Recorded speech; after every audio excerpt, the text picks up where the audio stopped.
Thank you, and good evening, everybody. My best friend and I, Jamie and myself, were always together growing up, locally, in school, and where we lived in our neighborhood on the border between Bellevue and Redmond, until age 16. It was at that point that I saw, for the first time, how little separation within a school building it takes to send two similarly talented people off on totally different life paths. It was the start of our junior year, and we were placed in classes on opposite sides of our high school hallway. I in classes that really challenged and engaged me, and he in classes that were far too easy. It was in those classes that I got pushed and Jamie became disengaged. He was bored and disconnected from the learning process and left high school with a D average. And just on the other side of the hallway, I was prepared for a path that took me through Harvard and Stanford, teaching and administrating in South Carolina, and on to this opportunity to spend an evening with social venture partners, talking about what we've learned about students who are missing from the most challenging courses within their high school, unaccountably missing, usually for reasons related to the color of their skin or the size of their parents' bank account. I first stumbled into a solution to this problem in another high school hallway in South Carolina, where I was teaching social studies after college. There was a student named Carl who reminded me of my best friend Jamie. He was thoughtful, passionate, energetic. But like most black students in our school, he was assigned to classes on this side of the hallway, where you could walk down the hallway, look into the room, and see the teacher drawing a head at the end of the rope, playing an all-class game of hangman in 11th grade English. Who wants to guess the next letter? And most of the kids are asleep.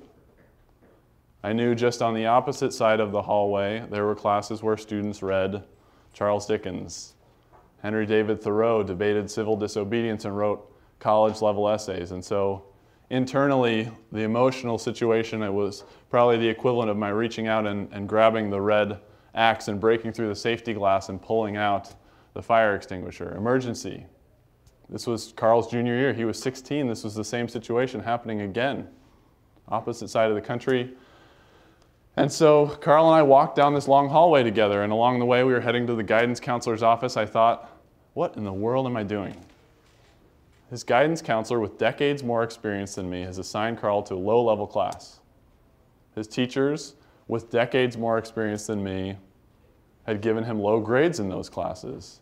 And here I was, a young and inexperienced teacher who had only the fact that Carl reminded me of my best friend to go with, asking the guidance counselor to turn Carl's schedule on its head and enroll him in the toughest courses in the school, potentially setting him up for failure and maybe holding back the kids in those advanced classrooms. When Carl ended up graduating, having completed the toughest course load in the school and ready for college, I was partially happy, but more than anything, I was angry. As Carl's case and the case of more than 1,000 students that we've worked with since have shown, there's this set of students who are ready to succeed at the highest levels if just given the opportunities. So what in the heck are they doing on the wrong side of the high school hallway, right? And when I started Equal Opportunity Schools, left South Carolina to undertake this work, I would say that the approach and the ideas I had in the back of my mind were not the most constructive, because they were built off of that set of emotions. The idea was maybe what we need to spend our time doing is calling out the educators, the principals, the teachers who are causing this to happen. I suppose that maybe these people were lazy jerks, right? They're holding back kids of color and low-income kids. And of course, with the experience level that you guys have in social sector work, you know that that's not usually the situation we face. It's not usually mean people, bad people, totally incompetent people screwing up our system. So often, right, it's good people, but limited capacity limits progress, right? And so what we need to do is find and engage and deploy practicable solutions that work in resource-constrained environments. It's not a magic pill. It's good old-fashioned hard work by thoughtful and caring people. I'll give you a brief snippet and a sense of what that work looks like for us before bringing us up to the present moment where we are here tonight. So when we started this project, the first thing we wanted to do is we wanted to count the number of missing students, the kids in this situation, who we've identified as literally just across the hall from the education that they deserve and need to get ready for college. We collected a massive, unprecedented data set, so large I didn't even have the program on my computer that could open it. And we found that there are annually 2/3 of a million of these kids in our country.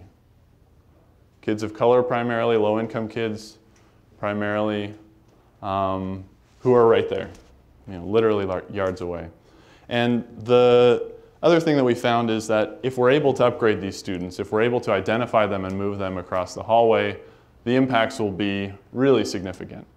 1/3 of the kids that we move up to success in a course like advanced placement will go on to graduate college, though they would not have without our intervention. That adds up, if you look at the impact on earnings, that adds up to several $billion per year in GDP growth, not to mention the impact on the state of our country, our economy, the meritocracy, justice, and our democracy. So a team of practitioners, our early pilot districts, professors and students, we built at Stanford Business School and the School of Ed a detailed plan for how to get there, how to reach every one of these students who are withering away from boredom, but so close to where they need to be within the decade.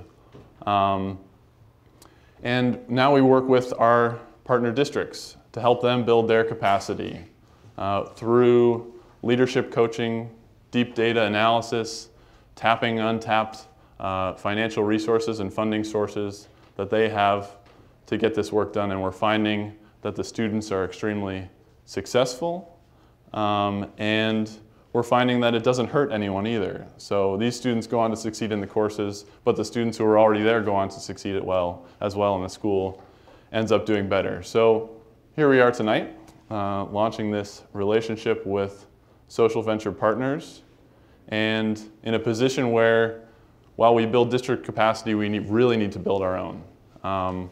We need to build the financial and technical models. We need to build the staffing models, and we need to do so in a way, in our grandest vision, that will allow us to serve more than 6,000 times the number of students we're serving now per year. So it's suffice it to say that we have very high aspirations for y'all and our partnership together, and we have an immense amount of gratitude. As Carl said, not many people get this chance, and you have given us one of a lifetime. Thank you so much.